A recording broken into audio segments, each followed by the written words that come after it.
The left is pushing net neutrality because they want the government to regulate the internet on the premise that the private sector is mean, it's unfair, it overcharges, it kills its customers, it puts its customers at risk. All of the typical bromides you get from the left. So they want the government regulating it just like they want the government regulating healthcare. If you like Obamacare, if you like the government in charge of all that they're in charge of, then you ought to welcome net neutrality. But I'm telling you, if you like being able to purchase what you want, when you want it, if you like technological innovation, if you want things continuing to improve and innovate, modernize, and get cheaper along the way, then you must oppose net neutrality. It's misnamed. It has nothing to do with what the left actually wants. And I'm going to give you an example of government regulation retarding and practically stopping technological innovation. The example I'm going to use comes from Professor Hazlitt's book, and it's about cellular. Think back, your own life. When is your first memory of either seeing a cell phone or actually having one? I'll tell you mine. It was 1985 or 86. And I was in Sacramento. I was a Sacramento Kings basketball game. And I forget the cell provider that we had back then, but the sponsor, and I happened to run into this guy, and he was telling me about the latest thing, cellular phones. And he had one with him. And he was able to call whoever he wanted. I was able to hear it, make the call. I was dazzled. Said, no kidding. The thing is, he had this giant brick in his pocket that was the battery. And he said he had another battery that was in his car. And I said, well, how long does this last? He said, well, you really shouldn't use it when it's not attached to the battery, but I can get some time. But he just wanted to demo it. Wasn't even on the market yet. He was just demoing this for me. I said, man, I got to have one of these. I got to have it. What I didn't know, and this was 1985 or 86, folks, cellular telephone communications, cellular communications technology was announced by the FCC in 1945. There was an article in the Saturday Evening Post. 1945, the big announcement of the invention, discovery, whatever you want to call it, of cellular technology, which uses, of course, wireless spectrum, radio frequencies. It took until the 1980s for the government to license operators to use cellular communications. AM radio stations are licensed. Television stations are licensed by the FCC.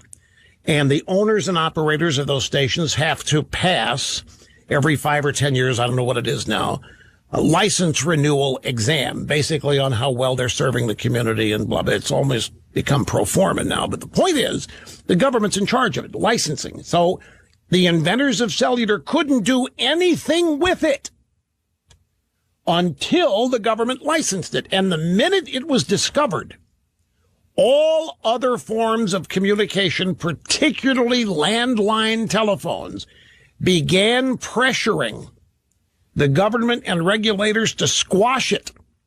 They didn't want the competition. This is not unnatural. It's the same thing that happened to FM radio. FM radio was invented 25 years before the first FM radio was sold. A consortium of AM radio station owners put pressure on the federal government to shelve the entire FM technology, which it did. Lobbyists and people of influence, the special interests in communications, succeeded in burying two innovative forms of communication technology to the benefit of current or at the time operators, which in these cases were AM radio and landline telephones. But wait, there's more. Cellular announced by the FCC in 1945. It didn't hit the market till 1985. It was 40 years, the commercial market. Now, when the cellular technology finally got out, it's just amazing what happened. Cellular was never thought by the regulators, by the government people in charge. It was never thought to be mass market. It was thought to be for walkie-talkies in the military and law enforcement. But the regulators never thought it would have mass market application. The FCC assumed that cellular would be a plaything for the rich. They'd be very limited. In 1980, a McKinsey & Company study commissioned by AT&T said that there would be fewer than 1 million wireless subscribers in the U.S. by the year 2000. And this study by McKinsey was used to suppress the technology and keep it from the market. Well, by the year 2000, there were over 109 million wireless subscribers. Well more than the fewer than 1 million that AT&T predicted. So that's what the old Ma Bell monopoly, AT&T, thought, that it was not going to have popular applications, something strictly for the rich. And that's what the old regulators thought. So they went very slow.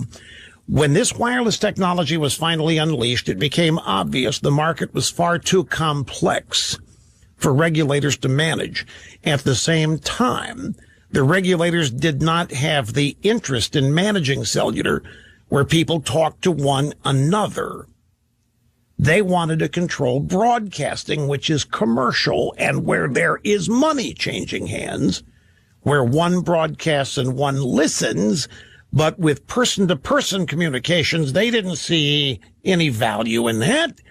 And they certainly, they thought that had already been handled with landline phones, and that's all there was ever going to be needed. And if you needed in-the-air communications for airplanes and things like that, that already existed. But person-to-person, they weren't even thinking about consumers. By the 1980s, there was beginning to be serious deregulation, not just in the U.S., but around the world. And with deregulation came competition, and that's when cellular finally hit the marketplace. When it was deregulated, when the regulators figured there's no reason for us to police this because nobody's going to want it. Bureaucrats are not visionaries. Barack Obama and his merry band of bureaucrats are not visionaries. They're pessimists. They deter new ideas. It is said that we conservatives are the ones that don't innovate and don't modernize, that we want to conserve the old-fashioned ways. Wrong-o. It is the left that deters new ideas, particularly innovative technological ideas. I'm talking about not the inventors. I'm talking about liberal government regulators who exist to protect existing industries. Because you know who really is purchased when a new technology comes is members of Congress. They're the first people that are bought.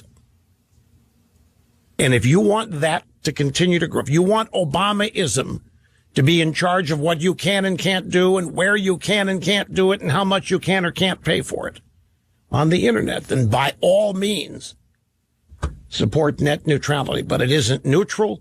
It isn't innovative. It isn't creative. And it's going to end up being expensive as hell for mediocrity.